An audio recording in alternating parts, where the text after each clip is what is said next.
Welcome back, sleepy soul. Tonight, I am your storyteller, ready to drift you into a deep and peaceful sleep. Before we begin, please take a moment to like the video and subscribe for more scary stories. I'd love to hear where you're watching from and what time it is there, so please let me know in the comments. Also, if there's a particular story you'd like to hear next, feel free to suggest it. I never thought the girl I once loved would become the biggest nightmare of my life. For 7 years, Leah was in and out of my world, a storm I could never fully escape. She had this charm when she was sober, a sweetness that made me think maybe she could change, maybe she'd finally fight her demons. But when the substances took over, when the paranoia and the anger kicked in, she became someone else entirely. I spent those years caught between wanting to save her and wanting to save myself. And in the end, when I finally chose myself, she decided to destroy me. It happened during one of our last reconciliations. I'd given her chance after chance, telling myself that maybe the next time would be different. But I should have known better. After 7 months of trying to make it work again, I found meth in her purse. That was the final straw. I called her mother, told her to come get her daughter, and ended it once and for all. I thought that would be the end. Instead, it was the beginning of something I couldn't have imagined. The first sign came a week later. My phone wouldn't stop buzzing, calls, texts, all from strange numbers I didn't recognize. At first I thought maybe it was a glitch or some scam. But the messages were disgusting, vulgar, men asking for prices, asking what I offered. It didn't take me long to figure out. Leah had posted my number in the escort section of Craigslist. By the time I got it taken down, I had already received over 500 calls and texts. I couldn't sleep without my phone lighting up every few seconds. Strangers sent me pictures I can't unsee. I changed my voicemail, ignored my phone for days, but the harassment never seemed to stop. Then came the dinner dates. Men started showing up at my door, dressed up, holding flowers, asking for Aaron. Confused, asked what they were doing there, and they said they were meeting someone for dinner. That's when I realized she had given out my address to random people, setting me up like some sick joke. Some of them got angry, thought I was messing with them. One guy even threatened to teach me a lesson before finally leaving. My own home wasn't safe anymore. I kept expecting another knock, another stranger who thought I had invited him. One night, while I was trying to block yet another number, I got a text that made my blood run cold. It said, "You should close your patio door. Wouldn't want your dog to run away." I froze. I had left the sliding door cracked open for my dog, and the thought that she had been there, standing outside, close enough to see inside my apartment, watching, maybe even waiting, filled me with dread. I ran to the door, slammed it shut, locked it, and pulled every curtain tight.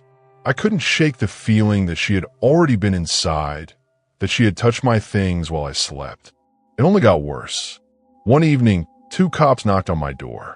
They asked for me by name, then said they had received a report I was being investigated for sexual assault in a town I had never even been to.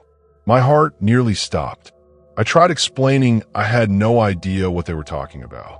They questioned me, suspicious, until eventually one of them made a call to the station. 10 minutes later, they apologized and said no report actually existed. But the damage was done. Leah had filed a false report in my name, hoping to get me arrested, maybe even locked up. That night, I barely slept.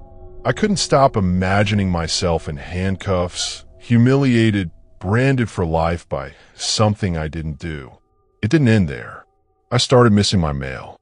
Bills, letters, even packages just stopped arriving. Then my electricity was shut off. My gas too. When I called the companies, they told me my address had been changed. She had filed official changes of address under my name, forwarding my mail somewhere else, messing with my utilities. I had to spend days on the phone, proving who I was, getting everything restored. By then, paranoia had sunk deep into me. Every time I opened my mailbox, I wondered what else she had done, what else she was planning. Eventually, she crossed another line. After a fight that led to a brief jail sentence for assaulting someone else, she came back more unhinged than ever. One morning, I walked outside to find my car covered in magnets. World's best ads stuck all over the doors, the hood, the trunk. At first, I didn't understand. But then I opened the driver's door, and the stench hit me. Inside, piled high on the seat, was 5 pounds of dog feces. Not just that, but scattered condoms, opened, sticky foul mixed in with the filth. The sight and smell made me gag. I dropped to my knees in the parking lot, shaking, unable to breathe. People passed by, staring, whispering. My humiliation was complete. It was her way of saying she still owned me, still controlled my life, even from a distance. I should have moved. I should have changed my number. Everyone told me to, but I couldn't. This was my home, my job was nearby, and I thought maybe if I just ignored her, she would eventually stop. But she never did. Even now, years later, I live with the dread of what she might do next. Every time the phone rings from an unknown number, my stomach knots. Every time I hear a knock at the door, I expect another stranger, another attack, another cruel reminder that she isn't finished with me. There are nights when I wake up, and I'm sure I heard her voice outside my window. There are days when I come home, and something feels off, like the air has shifted, like someone's been inside while I was gone. Maybe it's paranoia. Maybe it's just the scar she left behind. Or maybe she's still out there, watching, waiting for the next move in her endless campaign of chaos. The worst part is, I can't even tell where the reality ends and my fear begins anymore. Did she break in that night?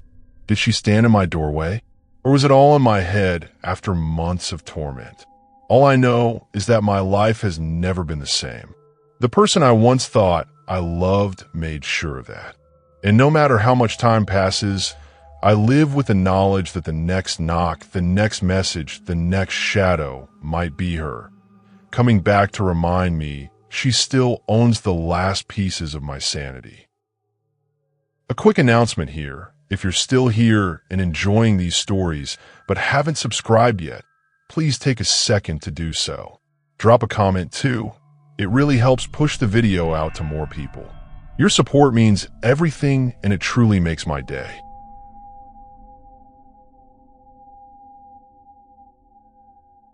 I should have known better. Everyone told me to stay away from Harper. My friends called her Hurricane Harper, a beautiful storm, unpredictable and destructive. But when I first met her in college, I was hooked. She had this intoxicating charm, this magnetic energy that pulled me in. For 4 years, I ignored every warning sign, every red flag waving in front of my face. She controlled everything. Who I could talk to, what I wore, even how late I could stay out. If I ever dared to push back, she punished me. Silent treatments, guilt trips, threats of leaving. Somehow I always folded. I thought I loved her. Maybe I did in a way, but it was a love drenched in fear. The night it all ended is burned into me like frostbite. It was late December, bitter cold, the kind of night where your breath feels like knives in the air. I had a final exam the next morning, but Harper didn't care. She wanted to drive up to the overlook in the mountains. Our spot, she called it, so we could talk. I argued, told her I needed to study. She laughed, that cruel little laugh, and dangled my keys in front of me. If you don't come, I'll just drive myself. You want me crashing on icy roads alone, Trevor? So I gave in. I always gave in. The drive was hell. She was behind the wheel, flying down dark, twisting mountain roads, yelling at me for not being romantic enough, accusing me of not loving her anymore. I kept begging her to slow down. Instead, she pressed harder on the gas, her eyes wild, her voice sharp as broken glass. Then she slammed the brakes. My head snapped forward, and before I could recover, she reached over, unbuckled my seatbelt, and shoved me toward the door. "Get out," she hissed. "What?" "Harper, it's freezing. Get out." And then, with one violent kick, she sent me tumbling out into the snow-covered road. My knees hit asphalt. My palms burned. I looked up just in time to see her taillights vanish into the black. I was stranded, miles from anywhere. No jacket, no phone, just the echo of her laughter in my ears. Somehow, I made it down the road by dawn. A trucker spotted me, half frozen, and gave me a ride back into town. The next day, word spread fast. Harper's car had been found at the bottom of a ravine near the overlook. The front end was crushed, windshield shattered, but there was no body, no trace of her. They searched the woods for weeks. Nothing. The official line was that she had been thrown clear of the wreck, maybe dragged away by wildlife, maybe buried under snow. But she was gone. I told the police we'd argued, that she'd stormed off. I didn't tell them she'd kicked me out of the car. I didn't tell them she abandoned me in the middle of nowhere. I couldn't. Who would believe me? It would sound like I wanted her gone. But the guilt that stayed. I thought time would heal it. That maybe I'd forget the sound of her voice. But then the haunting began. It started small, barely noticeable things. A faint trace of her perfume in my apartment, even though I'd thrown away every bottle she'd ever owned. Late night calls from unknown numbers, silence on the other end. I brushed it off. Stress, maybe. My imagination. But then it escalated. One morning, I came out of the shower to find the word liar scrawled across my bathroom mirror in fog. I lived alone. My front door was still locked from the inside. Another time, I woke to find my door standing wide open, snow blowing into the hallway. I triple-checked the locks after that, but it didn't matter. The next week, I came home to find the lights on and my bed covers pulled back, as if someone had been waiting for me. And I kept seeing her, in crowds, on the street. A flash of long hair, a pale face, a smirk that could cut me in half. By the time I realized it wasn't just déjà vu, I was already unraveling. The worst was the bus. I was on my way home from work, sitting by the window. The bus was half empty. I was staring at my phone when I caught a reflection in the glass.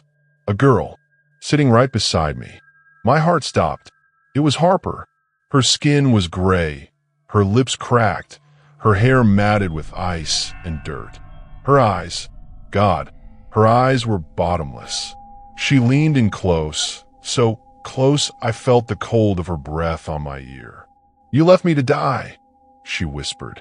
I jumped to my feet, screaming, shoving past other passengers. But when I turned back, she was gone. The seat was empty.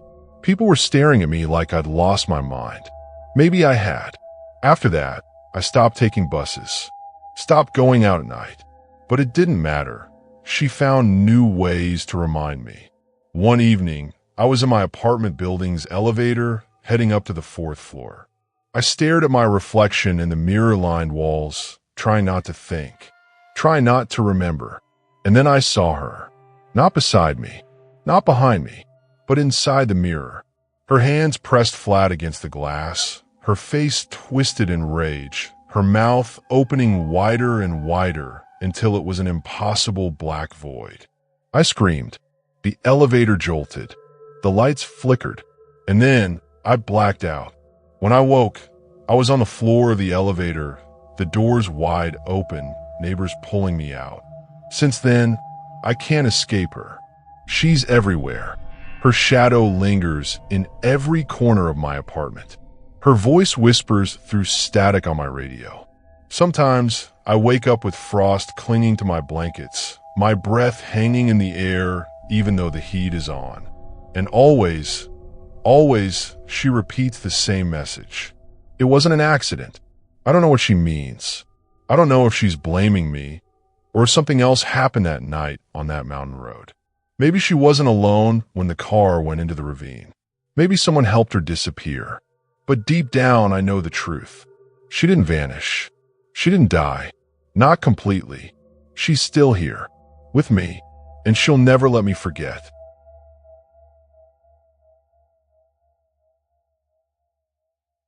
I used to think the worst thing in life was heartbreak. I thought nothing could cut deeper than betrayal or the loss of love. But I was wrong. What really destroys you isn't a broken heart. It's the slow unraveling of your sanity when you're hunted, watched, and terrorized by people who refuse to let you live in peace. I know this because it happened to me twice from two very different women who seemed to take pleasure in tearing my life apart. The first was Lena. She was my father's ex, a woman I barely knew, yet she somehow decided I was part of her obsession. She had been married when she first got involved with my dad, and when he ended things, she didn't take it well. At first, she kept showing up at his job, slipping letters under his car wipers, begging him to come back. But when that didn't work, she turned her attention to me. It began with strange texts from an unknown number.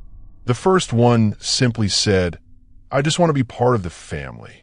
I ignored it, thinking it was a wrong number. Then came another, "Tell your daughter Grandma Lena loves her." That was the moment my stomach dropped. I had a young daughter, just a little girl, and Lena was referring to herself as her grandmother.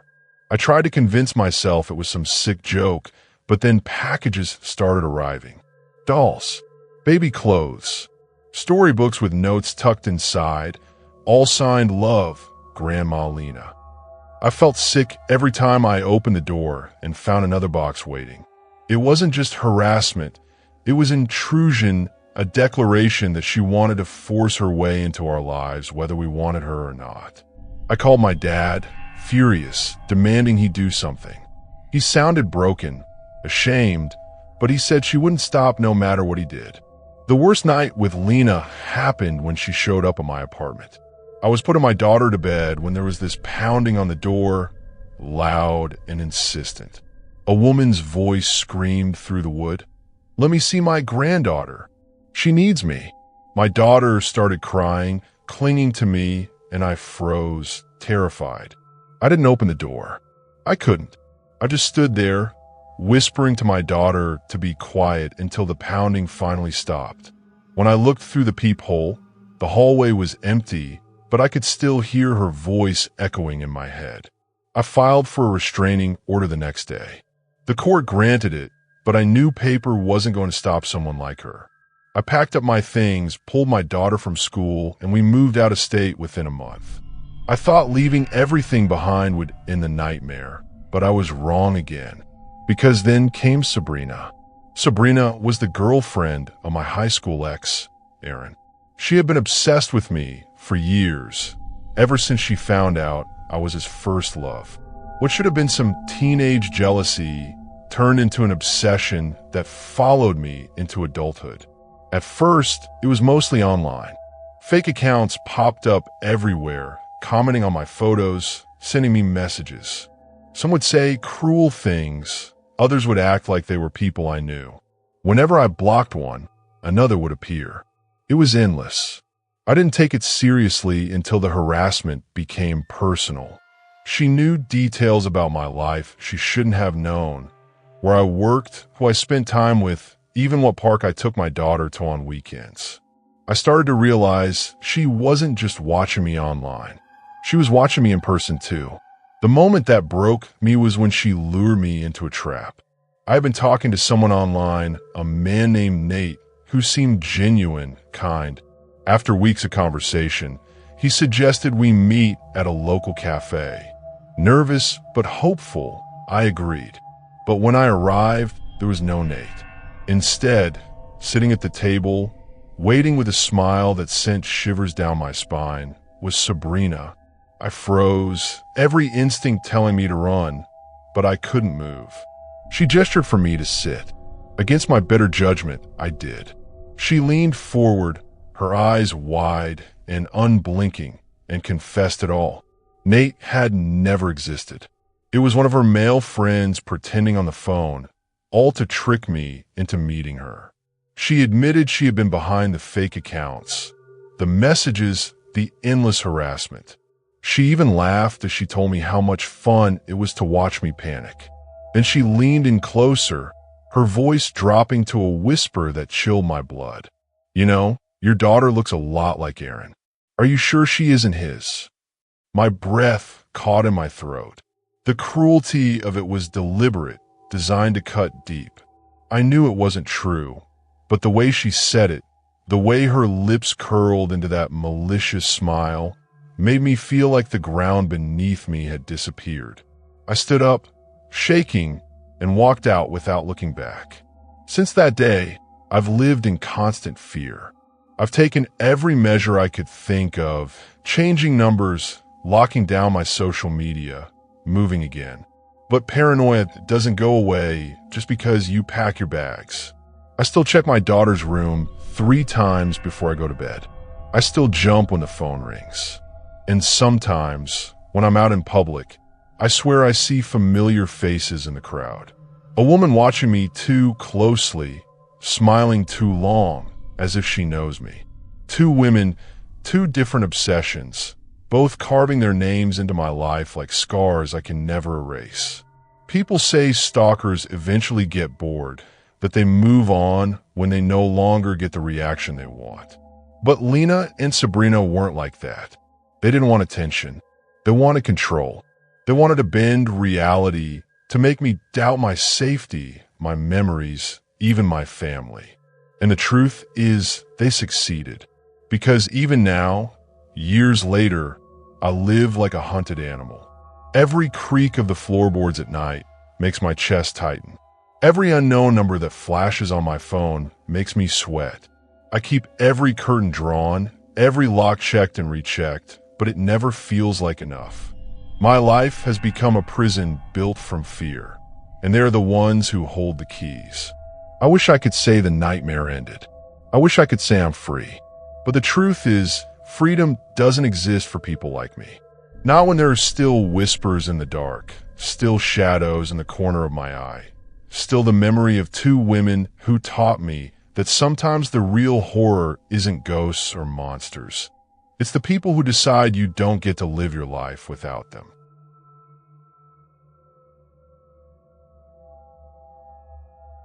When I was 17, I thought breaking up with a boy was the worst thing a girl could go through. A few tears, some angry texts, maybe some awkward stares in the hallway at school. But I didn't know then that breaking up with Ryan Keller would change my life forever. I didn't know it would leave me with scars that still keep me awake at night. Ryan wasn't my first boyfriend, but he was the first one who seemed serious. At first, he was charming in that way teenage boys sometimes are, trying too hard but making me laugh anyway. He picked me up from school, carried my books, told me I was beautiful every day. For about a month, it felt like maybe I had found someone who really cared about me. But the cracks showed quickly. Ryan was jealous. If a waitress smiled at me, his jaw tightened. If I got a text from a male classmate about homework, he'd demand to see my phone. When I wore a skirt he thought was too short, he sulked until I changed. The final straw came one afternoon when he accused me of flirting with a friend during lunch. I told him I was done, that I didn't want this kind of drama. He didn't argue. He just looked at me with those cold blue eyes and said, "You'll regret this." It didn't sound like teenage heartbreak. It sounded like a threat. For a while, nothing happened. He ignored me at school, barely looked my way. I thought maybe he had moved on. But then little things started. He would appear out of nowhere between classes, starting conversations that dragged on too long. He'd ask questions that made me uncomfortable, like who I was hanging out with, what time I'd be home. Sometimes he'd stand too close, blocking my way in the hallway. It didn't feel like casual run-ins. It felt deliberate. Then came the messages. Long, emotional paragraphs sent late at night, saying how much he missed me, how I had ruined his life, how he couldn't eat or sleep without me. When I blocked his number, new ones appeared. Unknown numbers with the same tone, the same words. It didn't matter what I did. He always found a way to reach me. The real terror began when I saw his car. The first time, it was parked across the street from my house, headlights off, engine idling. I stood at my bedroom window staring at it, convinced I was imagining things, until I saw the faint glow of his phone screen inside. The next night, he was there again. Sometimes he stayed for hours. Sometimes I didn't see him, but felt certain he was out there. Every creak of the floorboards, every gust of wind rattling the siding made me jump. My parents noticed I was restless, but I didn't tell them the truth. I didn't want them to think I had been stupid for dating him. I thought if I ignored him long enough, he'd get bored. But Ryan wasn't the type to get bored. He was the type to escalate. It was late one Saturday when everything came crashing down. I was in my room, scrolling on my phone, when it started buzzing with calls. Ryan's name lit up the screen again and again. I silenced it, rolled my eyes, tried to ignore it. The calls didn't stop. After the 10th one, I turned my phone off completely. That's when I heard it, a faint tapping sound from outside my window. I froze. My room was on the first floor, and the blinds were drawn, but I could hear the rhythm of knuckles against glass. Tap, tap, tap. Slowly, I pulled the blinds back an inch, just enough to see. Ryan was standing there, inches away, his face pressed close to the glass, his eyes locked on mine, his breath fogging up the window. When he realized I was looking at him, he smiled. Then he raised his fist and pounded hard, rattling the pane. I screamed, stumbling backward. My dad rushed into the room, demanding to know what was wrong. Before I could explain, the sound of shattering glass cut through the house. We turned just in time to see Ryan climbing through the broken window. Shards fell around him as he pulled himself inside, a baseball bat gripped in his hand. His face was twisted, a mix of rage and desperation. He wasn't just here to talk. He was here to hurt me. My dad shoved me behind him and slammed the bedroom door shut. Ryan roared, banging on it from the other side. The sound of the bat thudding against wood echoing through the house. My mom had already called the police, her voice shaking as she tried to explain what was happening. I clutched her arm, trembling, while my dad held the door with all his strength. The frame shook with every blow. I thought it was going to splinter. I thought he was going to get in. And then, just as suddenly as it started, the noise stopped. Silence filled the room. We stayed frozen for what felt like hours, listening. Then, faintly, the sound of sirens in the distance. By the time the police arrived, Ryan was gone. They searched the yard and the neighborhood, but he had vanished into the night. The police took statements, asked questions, looked at the broken window the bat left behind. They filed a report, and eventually, a restraining order was granted. On paper, it should have felt like safety. But paper doesn't stop someone who has already shown how far they're willing to go. For weeks, I jumped at every sound. Every creak of the floorboards made me hold my breath. Every car that slowed near our house made me check the locks again. I stopped going out alone, stopped sleeping without the light on. My friends whispered about it at school, but no one really understood. They thought he was just a crazy ex, some dramatic high school story that would fade with time. But I knew better. I had seen the look in his eyes. He meant it when he said I'd regret leaving him. Eventually, he was picked up on unrelated charges in another town. Assault, drunk and disorderly. He disappeared from my life in the most ordinary way, by spiraling out and destroying himself. But that didn't erase the fear he left behind. It didn't take away the memory of his face pressed against my window, the sound of wood cracking under the force of his bat, the certainty that if my dad hadn't been there, I might not be alive today. It's been years since that night, but I still sleep with the blinds shut tight. I still check every window before bed. And sometimes when I hear a knock or catch a shadow at the edge of my vision, my heart pounds with the same terror I felt when I saw him standing there. Because once you've looked into the eyes of someone willing to break down your door to get to you, you never really stop looking over your shoulder.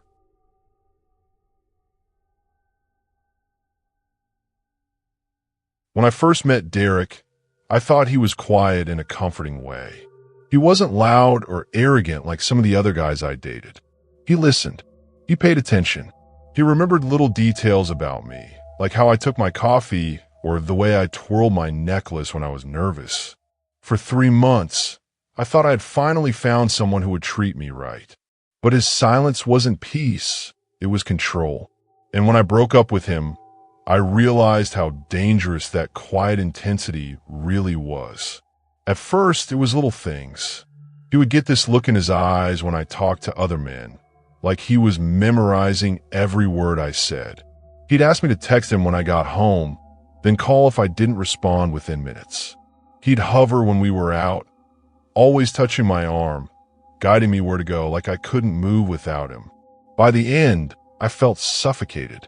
When I told him it was over, he didn't yell or beg. He just stared at me and said, "You'll regret this." His voice was so flat, so certain, that it chilled me more than if he had screamed. The messages started soon after. Long, vicious texts calling me worthless, pathetic, a whore. At first, I tried blocking him, but he kept finding new numbers. Every time my phone buzzed, I felt a jolt of dread. Sometimes the text would come in the middle of the night, waking me with a string of insults that felt like poison dripping into my head. Other times, he'd switch tactics, writing that he missed me, that I belonged to him, that no one else would ever love me like he did. I stopped answering altogether, hoping he'd get bored. But Derek wasn't someone who got bored. One evening, after a long day at work, I walked to my car and found an envelope tucked under the windshield wiper. Inside was a single photograph. My car in the same parking lot, time-stamped just 20 minutes earlier. My chest tightened as I realized he had been there, watching me. The next day, another photo arrived, this time at the front of my house. Then one of my living room window. Each picture carried the same message. "I see you." I reported it to the police, but without direct threats or physical harm. There was little they could do. They told me to document everything, to save the messages, to stay alert.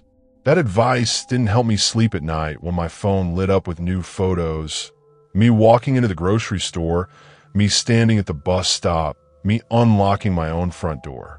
The worst moment came on a Friday night. I had settled on the couch with a blanket, tried to escape into a movie when my phone buzzed. My stomach dropped the second I saw the message. It was a picture of me, sitting right there on my couch, time-stamped minutes earlier. The photo had been taken through the window. I jumped up, heart pounding, and tore open the curtains, but the yard was empty. Darkness swallowed the street. My hand shook so badly I could barely lock the windows. That night, I slept with every light on, clutching a kitchen knife like it could protect me from someone who already knew every way into my life. For a while, things went quiet. The messages slowed. The photos stopped. I thought maybe he had finally moved on. But silence with Derek wasn't peace. It was the calm before another strike. A month later, a box appeared on my porch. No name, no return address. Inside, neatly stacked, were dozens of photographs. Some were old school pictures I hadn't seen in years. Others were pulled from my social media. But the deeper I dug, the worse it got. Photos of me walking down the street, eating lunch with friends, sitting at my desk at work. He had been everywhere, collecting pieces of my life like trophies. At the very bottom of the box was one final picture. My breath caught as I pulled it out. It was me, asleep in my own bed, my curtains barely open. My body curled under the blankets, my face relaxed, completely unaware. The realization hit me like ice water. He had been inside my yard, maybe even closer. He had been watching me while I slept. I couldn't breathe. I dropped the photo and stumbled backward, nausea rolling through me. I felt violated in a way words can't describe, stripped of every ounce of safety I had left. I ran to the police with the box, my voice shaking as I explained everything. This time it was enough. They questioned Derek, and eventually, he confessed. He admitted to sending the texts, taking the photos, stalking me for months. He was charged and given a restraining order. For a moment, I felt like I could breathe again. But a piece of me knows paper can't keep him away. A restraining order won't erase the memories of his eyes through my window, the click of his camera in the dark, the knowledge that someone once watched me so closely I didn't even know where my life ended and his obsession began. Even now, years later, I can't shake the fear. I check the locks 3 times before bed. I close every curtain before I let myself change clothes. I avoid routines, leaving work at different times, taking different routes, just in case someone is still watching. My friends tell me he's gone, that he can't hurt me anymore. But they don't understand that once someone steals your sense of safety, it never truly comes back. Sometimes late at night, when the world is quiet, I wake up with the sensation that I'm being watched. I'll sit up, scanning the room, telling myself it's only in my head. But I always check the window anyway, half expecting to see his face staring back, camera in hand, ready to remind me that he once had complete control over my fear. And that's the part that never really leaves you. Not the messages, not the photographs, not even the box full of memories he forced on me. What stays is the silence afterward, the haunting question of whether he's really gone, or just waiting for me to let my guard down again.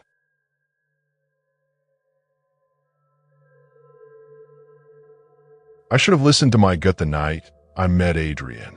Something about him felt off, but he played the part of a broken man so convincingly that I shoved that instinct down. We worked together at the bar, and during closing shifts, he'd talk to me while we cleaned up. He told me his girlfriend had cheated on him, how he'd given her everything, and she tore his heart out. He looked crushed, vulnerable in a way that made me feel sorry for him. He'd sit on the edge of a stool, hunched over, head in his hands, sighing like the weight of the world was on his shoulders. I fell for it. I told myself he wasn't like other guys, that he was just hurt.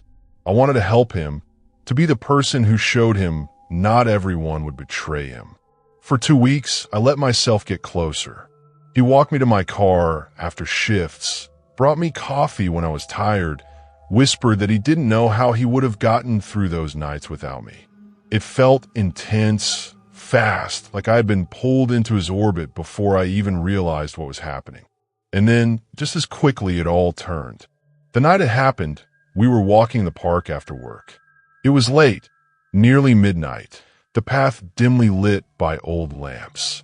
At first, it was peaceful. We talked about nothing important, his voice soft, almost charming again. But then a small disagreement, something so stupid I can't even remember what it was, set him off. His entire face changed. His jaw clenched, his eyes narrowed, and his voice rose like a storm breaking through calm skies. I tried to laugh it off, to steer the conversation back to something lighter, but he shoved me off the swing I was sitting on so hard that I hit the ground. The impact stunned me, air rushing from my lungs. Before I could even stand, he was towering over me, shouting words that blurred together in rage. My ears rang with the venom in his voice. When I scrambled back, he slapped me across the face so hard it knocked me sideways. The sting was immediate, but worse than the pain was the realization of how fast it had escalated. One moment, he was the broken-hearted man who needed saving. The next, he was a monster. I tried to run, but he grabbed me by the shoulders, his grip iron. His fingers dug into my skin as he shoved me against the swing set, my head snapping back. Then his hands slid to my throat. I felt his fingers close around my neck, squeezing tighter and tighter. My vision blurred. I clawed at his arms, kicked at his legs, but he was stronger, fueled by something dark I had never seen in him before. My chest burned, my head pounded, and all I could hear was the rush of blood in my ears. As the world dimmed around me, the last thing I saw was his face, cold, emotionless, as if he had been waiting for this moment. And then everything went black. I don't know how long I was out. When I opened my eyes, the night sky was above me, stars spinning, my throat raw and aching. My chest heaved as I gasped for air, panic flooding back with consciousness. A boy, no older than 16, was kneeling beside me, his phone clutched in his hand. "Don't move," he said. I called 911. His voice trembled, but his presence anchored me in reality. Adrian was gone. The paramedics arrived minutes later, checking my pulse, shining lights in my eyes. I remember the way their voices hushed when they saw the bruises forming around my neck. The police asked questions, but my answers felt hollow, as if I wasn't even in my own body. All I could think was how close I had come to never waking up. Later, I found out the truth. Adrian's ex-girlfriend hadn't cheated on him at all. She had left him because he was abusive, because he had a history of violence, because he had done to her what he tried to do to me. The entire story he fed me. The heartbreak, the betrayal, the vulnerability, it was all a lie, a script he used to draw me in. He knew exactly how to manipulate me, how to make me pity him, how to disarm me long enough to trap me. The police searched for him, but he vanished. He didn't show up to work again, didn't go back to his apartment. It was like he disappeared into thin air. For weeks, I lived in terror, convinced he would come back to finish what he started. I kept every light on in my apartment, jumped at every sound in the hallway. My coworkers offered to walk me home. My family begged me to quit the bar, but no matter how much I tried to build a wall around myself, I couldn't shake the fear. Sometimes I swore I saw him in crowds. A flash of a familiar jacket, the slope of a shoulder that made my stomach drop. I'd spin around, scanning faces, but he was never there. Or maybe he was, and he was just better at hiding than I was at spotting him. The marks on my neck faded, but the memory of his hands around my throat never did. I can still feel the pressure, sometimes when I'm lying in bed, like phantom bruises pressing into my skin. I wake up gasping, clawing at nothing, my chest heaving like I'm still fighting for air. People tell me I was lucky, that the boy found me in time, that Adrian didn't kill me that night. But I don't feel lucky. I feel cursed. Because I know he's still out there, somewhere. Maybe he found another girl to charm, another woman to trick with his lies. Maybe she'll believe him the way I did. And maybe she won't survive. I replay our last night in the park over and over in my mind, wondering if there was a moment I could have escaped, a word I could have said to change the outcome. But the truth is, nothing would have stopped him. He didn't want to talk. He didn't want love. He wanted control. He wanted to see me break.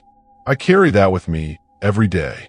The knowledge that I looked into the eyes of someone who saw me as nothing more than an object to use and discard.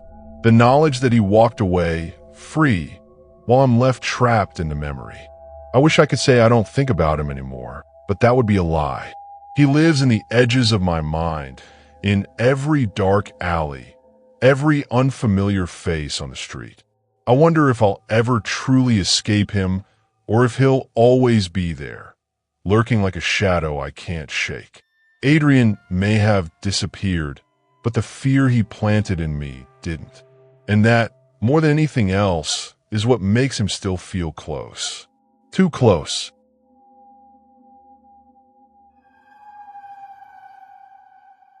When I look back now, I still don't understand how I let Eric Dalton into my life. At first, he seemed like the kind of man every girl's parents wanted her to date. Steady job, quiet confidence, the sort of presence that felt dependable. For almost a year, we lived together, sharing bills, sharing meals, and for a while, sharing something that looked a lot like love. But Eric had a darkness that crept in slowly, like water seeping under a door, and by the time I saw it for what it was, I was already drowning. It started with his drinking. At first, it was just a few beers after work. There was bottles disappearing faster than I could recycle them. Nights where his words slurred and his temper simmered just below the surface. He'd slam cabinet doors, hurl his keys across the counter, or shout at nothing at all. When I tried to calm him down, his glare could cut through me like a knife. I learned to stay quiet, to avoid setting him off. I learned how to live small in my own apartment. One night, after he threw a glass so hard it shattered against the wall inches from my head, I told him to leave. He grabbed a duffel bag, stuffed it with clothes, and walked out without another word. I thought that was it, that I was finally free. But I didn't realize then that leaving me wasn't the same as being gone. Years passed. I rebuilt. I moved apartments, changed jobs, tried to believe that part of my life was behind me. For a while it was. Then the small things began. I'd lock the door at night, double-check it, only to wake in the morning and find it ajar. I'd leave my keys on the counter and come home to find them in the bathroom. Little items went missing, earrings, a favorite mug, only to reappear in strange places days later. I blamed myself at first, convinced I was just forgetful. But deep down I knew better. The night I woke to see a figure at the foot of my bed still feels like a dream, though I know it wasn't. It was past midnight, and something stirred me from sleep. My room was dark, but the streetlight outside cast a pale glow through the curtains. That's when I saw him, a tall, broad-shouldered silhouette standing perfectly still, inches from my feet. I froze, unable to scream, unable to move. My heart slammed so hard I thought it would break my ribs. And then, in the space of a blink, he was gone. I told myself it was a nightmare, that I'd imagined it. But 2 nights later, the footsteps came. Slow, deliberate, pacing through the apartment while I sat in bed with the blanket pulled to my chin. My phone trembled in my hand as I dialed 911, whispering my address to the operator. I locked my bedroom door, clutching a heavy lamp like it would save me.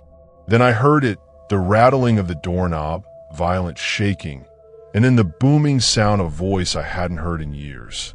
"Jessica!" Eric bellowed, the sound so loud it shook me. Wood splintered as the door cracked under the weight of his shoulder. He was breaking in. I pressed myself into the closet, heart hammering as I heard him scream my name again, followed by the sharp crack of wood snapping. The door gave way, and for a moment, I thought it was over. But the sirens came fast, red and blue lights flashing against the curtains as police burst into the apartment. They found him in the living room, disheveled, reeking of alcohol, still shouting my name. His eyes were wild, but underneath the rage was something worse, hollowness, as if he had stopped being a man a long time ago and had become something else, something more like a ghost wearing skin. The truth unraveled after that. Eric hadn't just stumbled back into my life by accident. He had been living in the shadows of it for months. He still had an old key to my apartment, and he had been using it. While I worked, he came inside, ate my food, moved my belongings, sometimes even slept in my bed. Every time I thought I was misplacing things, every time I doubted myself, it was him. He had been there, walking through my life like it was still his to control. The police charged him with breaking and entering, but part of me knew no amount of paperwork could protect me from the truth. Eric wasn't just a man I had once loved and feared. He had become the ghost of my past, haunting me not from the grave, but from the streets I still walked. I'd pass an alley and feel his presence. I'd hear a voice in a crowd and swear it was his. Even after the restraining order, even after the trial, even after they swore he couldn't come near me again, I could never be certain he wasn't already close. People tell me I should move on, that I should forget. But how do you forget the sound of someone splintering your door to get to you? How do you erase the image of a man standing at the foot of your bed, silent, watching, waiting? I can't. The memory is carved into me, the fear wired into every thought. And sometimes when I wake in the night, I still swear I hear footsteps in the hallway.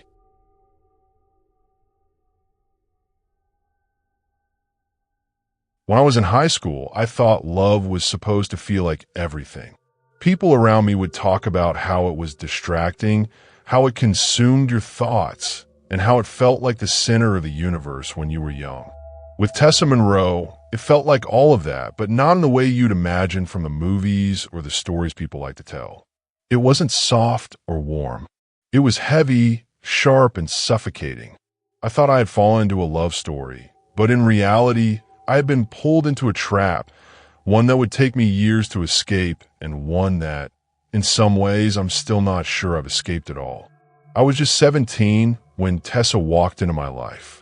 She had this energy, this way of filling every space she was in, as if she demanded the world's attention and knew she deserved it. She was beautiful, smart, quick with words, and when she turned her attention to me, I felt like I had been chosen. She wasn't the kind of girl you expected to notice you, and yet there she was, leaning into me, laughing at my jokes, slipping notes into my locker. For a boy my age, that kind of attention was intoxicating. It was everything. We started dating, and from the outside, it probably looked like the perfect high school relationship. We were inseparable, always together in the halls, always texting after school. People whispered about us like we were something special, and I fed off that attention just as much as she did. Tessa had a way of making me feel like the world narrowed down to just the two of us, like nothing outside of her and me mattered. And for a while, I loved that. But the truth was, it came with conditions. It wasn't enough to love her. I had to prove it constantly. If I talked to another girl, even if it was just about homework, her expression would harden, her eyes narrowing like knives. She'd ask questions that sounded innocent, but were traps. Why did she smile at you like that? Or, do you like talking to her more than me? If I didn't answer the right way, she'd grow cold, withdrawing affection, punishing me with silence until I begged for her forgiveness. I thought it was just jealousy, just insecurity, something that meant she cared too much. But it was control. When I left for college while she stayed back another year, everything spiraled. Distance was gasoline on a fire that was already out of control. She called me constantly, sometimes dozens of times in a single night. If I didn't answer, she'd text relentlessly, each message more frantic than the last. Who are you with? Why aren't you answering me? You're probably lying to me. If I was at a study group or hanging out with my roommate, she demanded proof. She wanted pictures, phone calls, reassurance that I wasn't betraying her. If I tried to explain that I needed time for myself, she'd turn it back on me. If you really loved me, you wouldn't mind. I started to feel like I wasn't living my own life anymore. I was living hers, long distance. When winter break came, I thought maybe being together in person would calm her down. I was wrong. That was when she crossed the line from obsessive to terrifying. One afternoon, I told her I was spending the day with my younger brother, just some time for us to hang out. Within an hour, my phone blew up. Over 100 texts, 23 missed calls, each message more unhinged than the last. So you're shutting me out now? Your brother is more important than me? You'll regret this if you keep ignoring me. I left my phone in another room just to escape it, but the pit in my stomach grew with every buzz I refused to check. When I came home later that evening, the real horror hit. I walked into my room after taking a shower, towel around my waist, and she was sitting on my bed, smiling like she had every right to be there. My parents had let her in, thinking it was sweet that my girlfriend drove 2 hours to surprise me. They didn't know what I knew. They didn't see the obsession in her eyes. I pulled her into the hallway, furious and shaken. You can't just show up like this, I hissed. Her smile didn't fade. I had to. I couldn't stand being away from you. That night, I finally told her it was over. I couldn't keep doing it. The fear, the constant control, the invasion into every piece of my life. It had to stop. I expected screaming, crying, maybe begging. But what I got was worse. She looked at me calmly, her eyes cold, and said, "If you break up with me, I'll tell your parents you've been hitting me." The threat hung in the air like smoke. I couldn't even respond at first. I stared at her, shocked, realizing just how far she was willing to go to keep her grip on me. It wasn't about love. It was about power. And in that moment, she was telling me she owned me, that she could ruin me with just a few words. I told her to leave, and when she refused, my dad stepped in. He didn't know what she'd said, but he could sense something was wrong. He got her out of the house, and I thought that would be the end. But Tessa wasn't done. Tessa was never done. After that, I blocked her number, cut her off everywhere I could. But she found her way back through fake profiles, new accounts, new numbers. Every time my phone buzzed with an unknown message, my chest tightened, waiting for her voice to slip back into my life. Sometimes the messages were desperate. Why are you doing this to me? Other times, they were threatening. You'll regret treating me like this. And sometimes, they were chillingly neutral. You can't erase me. And she took it further. I logged on one night to see photos of her with one of my closest friends. My stomach dropped. It wasn't about him. It was about me. She flaunted it online, made sure I saw every smile, every caption designed to dig into me. My friend claimed later he didn't know the full story, but I knew. Tessa didn't love him. She was using him as a weapon, a way to remind me she could still control how I felt, even if we weren't together. I stopped going on social media. I avoided mutual friends. I shut down everything I could, but it didn't stop the paranoia. I'd get friend requests from names I didn't recognize, and my first thought was always her. I'd get a call from an unknown number, and my pulse would spike, certain it was Tessa, waiting to slip her voice back into my ear. Even now, years later, she's still with me in ways I can't shake. I'll wake in the middle of the night, convinced I heard her voice outside my window. I'll walk through a crowd and swear I catch a glimpse of her face, smiling that same knowing smile. It's like she carved her presence into me, etched herself into my nerves so deeply that I'll never be able to scrub her out. I wish I could tell you the story ends with freedom, that I cut her off for good, that I moved on and forgot her. But the truth is, I don't think freedom exists for me anymore. She taught me something about love that I can't unlearn, that love can be a weapon sharpened and wielded by someone who knows how to twist your heart into chains. The final message I ever got from her came months after I thought it was over. It was from an unknown number, short and simple. I still know. No explanation, no context, but I didn't need one. I knew exactly what she meant. And I know that no matter where I go, no matter who I become, some part of me will always be waiting for her shadow to fall over my life again.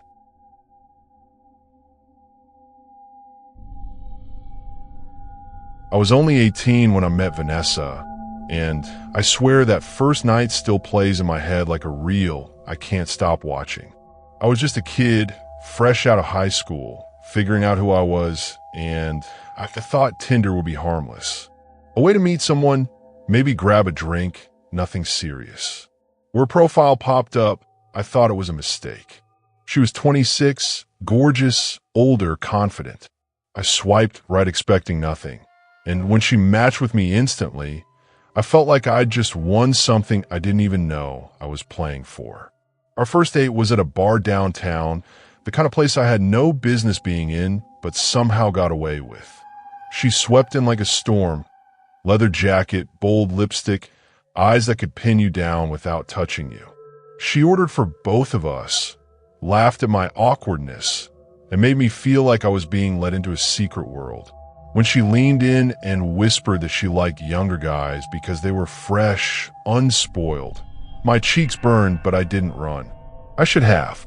From the very beginning, she had control. She ordered the drinks. She chose the music in the car. She told me where to sit, how to kiss, when to breathe. And I let her. Because at 18, when someone older tells you this is how life works, you believe them. You think you're lucky to be chosen. The first time I drank too much around her, she slid a little pill into my hand and told me it would help me ride the wave. Ecstasy, she said, like it was nothing. I hesitated, but she kissed me and whispered, "Trust me, baby." So I did. That night, is still a blur of flashing lights, pounding bass, and her hand gripping mine like she was dragging me deeper into a place I couldn't escape. After that, it became a pattern. Weed, pills, more drinks than I could handle. She kept feeding me things, and every time I thought about saying no, she reminded me how boring I'd be without her, how I wouldn't survive a night in her world if I didn't let go. Her apartment became my second home. Dark curtains, ashtrays overflowing, bottles lining the counters. People came and went at all hours, dealers, friends, strangers. At first, I thought it was thrilling. I felt like I was living fast, older than my years, part of something electric. But it wasn't long before I realized I wasn't living. I was drowning. Vanessa had a way of flipping moods like a switch. 1 minute, she'd be draped across me, laughing, calling me her favorite boy. The next, she'd accuse me of looking at someone else, of lying, of betraying her. Her anger was volcanic, sudden, and terrifying. She'd throw glasses at the wall, hurl insults so sharp they cut deeper than any wound. And then, just as quickly, she'd crumble, crying, begging me to never leave her, promising she'd change. I believed her every time. I wanted to believe. The breaking point came at a party. The place was packed, music blasting, people dancing in a haze of smoke and flashing lights. I had been texting a friend from back home, a girl I'd known since childhood, just catching up. Vanessa saw the messages. Her face twisted, rage flooding every line of her body. She snatched my phone out of my hand, read the texts, and screamed over the music that I was cheating on her. Before I could even explain, she shoved me hard, sending me stumbling into the crowd. People turned. The music kept pounding, but all I saw was her face, contorted with fury. She grabbed a bottle from the counter and smashed it against the floor, the sound shattering through the room. And then she reached for a kitchen knife. I'll never forget the way the blade caught the light as she waved it, her knuckles white, her eyes wild. "If you ever leave me," she screamed, "I swear to God, I'll make sure you regret it." The crowd backed away, people whispering, some laughing nervously, thinking it was just drama. But I saw the truth in her eyes. She wasn't bluffing. She meant it. She lunged toward me, and for a split second, I thought that was it, that my life was over at 18, that this was how it would end, in a haze of drugs and violence at the hands of a woman I thought I loved. I bolted. I shoved through the crowd, out the door, into the cold night air. My hand shook as I grabbed my phone and called my dad. He didn't ask questions. He came fast with a few of my friends and pulled me out of that world before Vanessa could find me again. I left everything behind.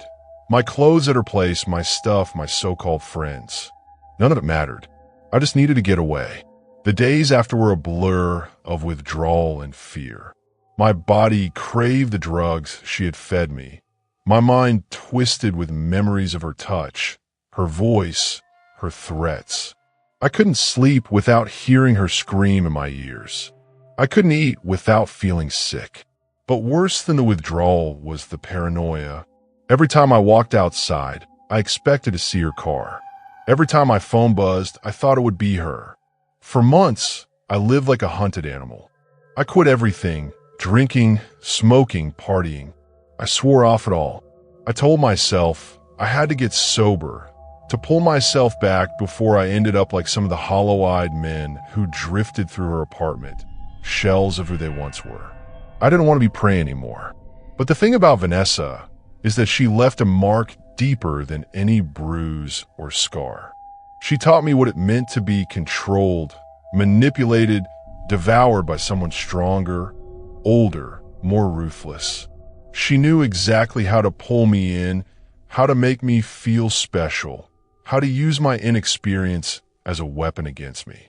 Looking back, I realized she groomed me. She set me up to depend on her, to crave her approval, even as she tore me apart.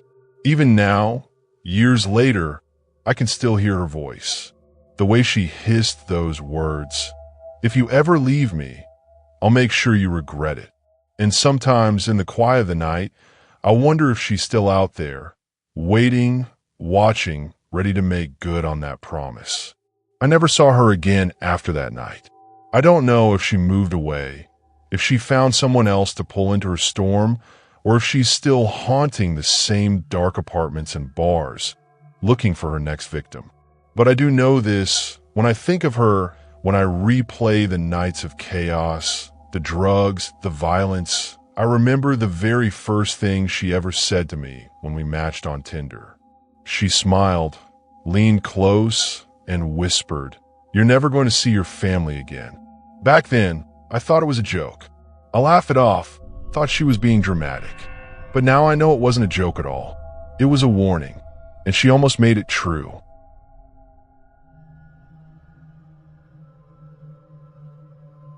When I first met Clara Hayes, I thought I'd found someone who saw me in a way no one else ever had. We were both in our mid-20s, and I'd been drifting, working, paying bills, living small. She was the opposite. Intense, magnetic, the kind of person who could make an ordinary day feel like a fever dream. When she smiled at me, I felt like I'd been pulled into a story I didn't deserve.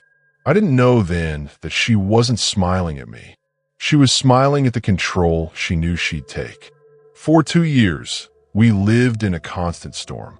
Clara's jealousy was unlike anything I'd ever seen. She hated if I was late, if I spoke to a female co-worker, if I so much as glanced at someone in public.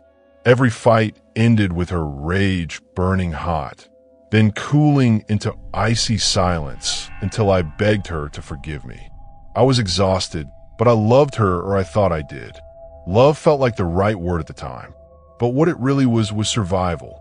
When I finally broke up with her, it was quiet. I told her I couldn't keep living in the constant chaos, that I needed space. She didn't cry or scream. She just looked at me with this calm that chilled me more than any tantrum ever had. She tilted her head, smiled faintly, and said, "You can leave me, but you can't erase me." At the time, I thought it was just another one of her cryptic lines, a final attempt to scare me. But it wasn't a threat. It was a promise. The first signs were subtle. I applied for a new credit card and got denied. I'd never missed a payment in my life, so I thought it was a mistake. A month later, my car insurance bill tripled. I called the company, furious, and they told me there had been 2 high-value claims in my name, both fraudulent. Someone was tearing into my financial life, but I couldn't see the hand behind it. Weeks passed before I realized it was Clara. The day my boss called me into his office, I felt my world collapse. He sat me down, closed the door, and pulled up a string of emails and direct messages allegedly sent from my professional accounts. They were hostile, bizarre, filled with crude drawings and aggressive threats to clients. I stared at the screen, shaking my head, insisting I hadn't written them. But the messages came from my addresses, my profiles, my digital fingerprints. No one believed me. I was fired that day, escorted out like a criminal. I went home in shock, my mind spinning. That's when the phone rang, an unknown number. I answered, and silence filled the line for several seconds before a voice whispered, "Now you know what I mean." I froze, the blood draining from my face. It was her, Clara. From there, my life unraveled like a thread pulled from a sweater. A profile appeared online with my name and photos, but it wasn't me. It was a version of me who posted hateful rhetoric, who claimed to be a neo-Nazi activist, who tagged my friends and family in all messages. My mother called me sobbing, asking what was happening. Friends cut ties. I couldn't explain. Who would believe that someone else had created a digital doppelganger of me? But Clara didn't stop at the digital. One night, I came home to find something waiting on my bedside table. A photograph of me asleep, taken from outside my window. Next to it was a small child's shoe. I didn't own it. I didn't understand it. But the message was clear. She could get close, closer than anyone should. I called the police, desperate, but all they saw was a bitter ex-boyfriend blaming his problems on a woman. They told me to change my passwords, to secure my accounts, to be more careful. Careful didn't matter when the enemy was someone who had already mapped every corner of my life. Clara knew my mother's maiden name, my first pet, my favorite teacher. She knew every answer to every security question. She didn't just know me, she owned me. Every day was a new attack. Loan companies called about debts I hadn't taken out. Letters arrived about utilities I didn't set up. My landlord questioned me about complaints I never filed. It was endless, a war of attrition where I was the only casualty. Then came the restraining order. I filed it, shaking, explaining everything to a judge who looked at me with pity but doubt. Clara showed up in court, perfectly composed, her hair neat, her outfit crisp. She didn't argue. She didn't fight. She just smiled at me as the judge granted the temporary order. That smile told me everything I needed to know. Paper meant nothing. She had already burrowed too deep. A week later, I received an envelope in the mail. Thick, heavy. My hands trembled as I opened it. Inside was a stack of documents, my credit report, copies of my utility bills, even a copy of my social security card. Each page was folded with precision, as if handled with care. In the middle of the stack was a handwritten note in Clara's looping script. Now that I have what I need, you can have what's left of you. I dropped the papers onto the floor, my stomach twisting.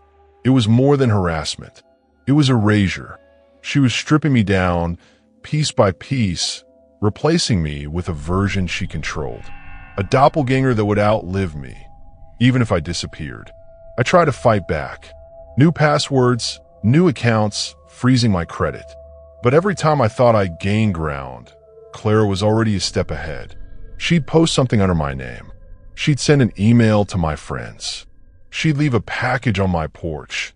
A framed picture of me with my face scratched out. A lock of hair that wasn't mine. Once even a dead bird. My world shrank. I stopped leaving the house. Terrified of the whispers, the stares, the possibility that someone believed the lies she had created. My phone became a weapon against me, my inbox a minefield. I lived in fear of every knock at the door, every envelope in the mailbox. One night, I dreamed of her. In the dream, I was standing in front of a mirror, and my reflection wasn't me. It was Clara, smiling, wearing my clothes, mouthing words I couldn't hear. When I woke up, gasping, I found a message on my phone from an unknown number. We're closer than you think. I don't know if she hacked my phone, if she watched me while I slept, if she planted the thought in my head. All I know is that the line between me and her had vanished. I couldn't tell where my life ended and her creation began. I'm financially ruined, socially isolated. Years of fighting have left me with nothing but paranoia and exhaustion. But Clara? Clara lives on, not in flesh, but in the ghost she built. My name, my face, my history, all twisted into a weapon she still wields. People say you can escape an abusive relationship, that once you leave, you can rebuild. But what happens when the person you left takes your identity, your reputation, your very existence, and reshapes it into something monstrous? What happens when your abuser doesn't just follow you, but replaces you? That's what Clara did. She became me. Or worse, she made a version of me that can't be undone. I used to be Daniel Miller, but now I don't know who I am. I don't know if I even exist outside the shadow she created. And maybe that was her plan all along, not to kill me, but to hollow me out, leave me alive just enough to watch while my doppelganger lives the life she wrote for me. And the most horrifying part? I think she succeeded.